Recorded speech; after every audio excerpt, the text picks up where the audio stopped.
AlixPartners has an annual disruption index for 2025. It's out, and it shows that executives are increasingly looking to places like AI and digital technology to grow their businesses. Pleased to say that Simon Freakley joins us right now. He is the executive chairman of AlixPartners, of course, a global consulting firm. All right, you were just at Davos, so you really had, between what was going on with CEOs, what was going on with the governments and the government officials. I mean, what is kind of the biggest talk of the town? Was it AI? Was it tariffs and Trump? Was it something else? What? Right. Well, of course, every year Davos has a theme. This year it was collaboration in the intelligent age, but actually it was all about the new Trump presidency. It was all about growth. U.S. participants in Davos were almost giddy at the thought of the growth possibilities of a Trump administration, lower taxes, lower regulation, defensive strategies for U.S. businesses. And so the mood for U.S. participants was high and energetic. The mood for Europeans, not so much. Yeah. I mean, they have no growth over the last 5 years, half the growth of the U.S. I heard the most extraordinary comment by a very, very senior German industrialist who said, look, if this tariff war is going to happen, maybe as a country we're better aligning with China. I mean, can you imagine over the last 30 years that even being a consideration? So alive and well.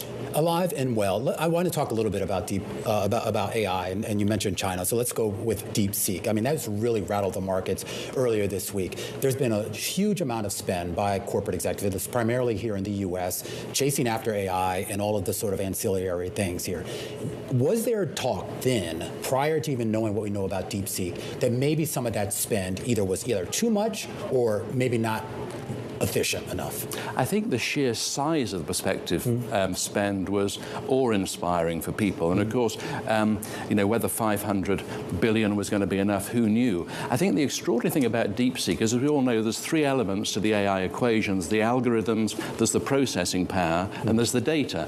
The Chinese could get the data because it's all open source. They couldn't get the same access to processing power because they couldn't get access to NVIDIA chips and therefore didn't have the processing capacity. So what did they do? They took control of the one thing that they could control, which was the algorithms, and in a very intelligent and radical way rethought the algorithms so that they didn't need the level of processing power on which the current model is based. So it's extraordinary, it's revolutionary, and it's changed the equation. So whether that 500 billion will need to be spent, we'll see, but it's absolutely changed the game.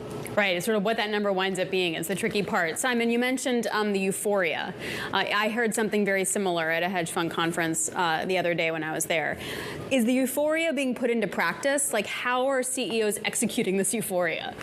Well, of course, Alex, the problem is that this blizzard of executive orders happened during the middle of Davos. Nobody could read them quickly to really understand where they were going, but there was a general sense that it was all good for business, and particularly good for US business. So what are people doing? They're looking at how they can use AI and robotics and automation to drive productivity. Last year at Davos, the AI narrative was all about how to increase efficiency. This year, it was all about how to drive growth. And as we know, every investor worships at the altar of growth. Every CEO serves at the altar of growth. Revenue growth is a leading indicator of investor return. And so it was all about how to use these tools to drive productivity and growth. What's the conversation, though, around tariffs? Romain was just mentioning the market moves that were instantaneous from comments from President Trump about 25% tariffs on Canada and Mexico. We're seeing oil move. We're seeing the peso move. We're seeing the loonie move. Like, what are they talking about in terms of the tariff risk? Yeah, so this is the thing, Alex. At the beginning of the week, on the Monday, people were really quite concerned about this, disturbed by it. By the end of the week, they'd almost put it to one side and said, we're going to figure it out. We will figure it out. There's enough levers now for growth for us to be able to work out how to deal with tariffs. Yes, we're going to have to rethink our supply chains. Yes, we're going to have to rethink our economic models. But you know what? There's more upside than downside in this. So we talk about the upside, and I know CEOs by their very nature are supposed to be optimistic. They're supposed to communicate towards the future.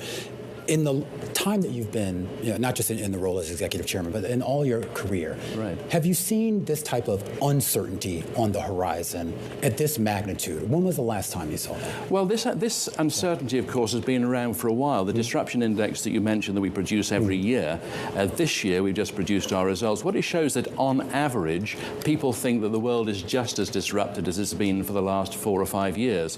But when you look within that data, the Americans feel more optimistic optimistic, the Europeans feel more pessimistic, and the Asians are much more aligned, the Asian market's much more aligned to America. So on average it's the same, but when you look beneath the surface, there's a lot of anxiety on the global stage, a lot of optimism on the US stage. And so I think that as people look into the opportunity, they see more opportunity than risk in AI. There's clearly risk. I mean, two biggest risks for CEOs at the moment, per our study of 3,200 CEOs, is cybersecurity and data privacy, which is the flip side of the AI coin.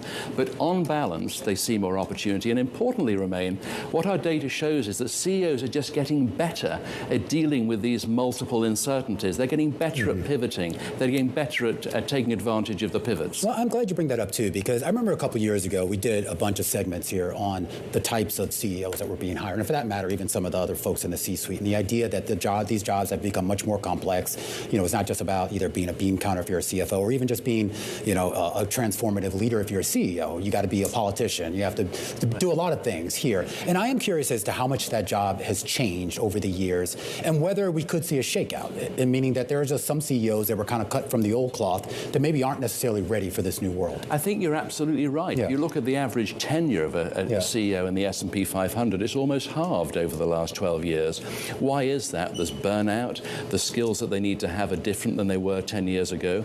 They have to be able to pivot quickly. They have to be able to surround themselves with the right talent for the challenges they face tomorrow, not the challenges they've had yesterday. Yeah. Building the right teams. They have to know how their company is going to be digitally relevant in a fast-changing marketplace. They have to be able to manage multiple stakeholders. So it's a very, very different job than it was even 5 years ago.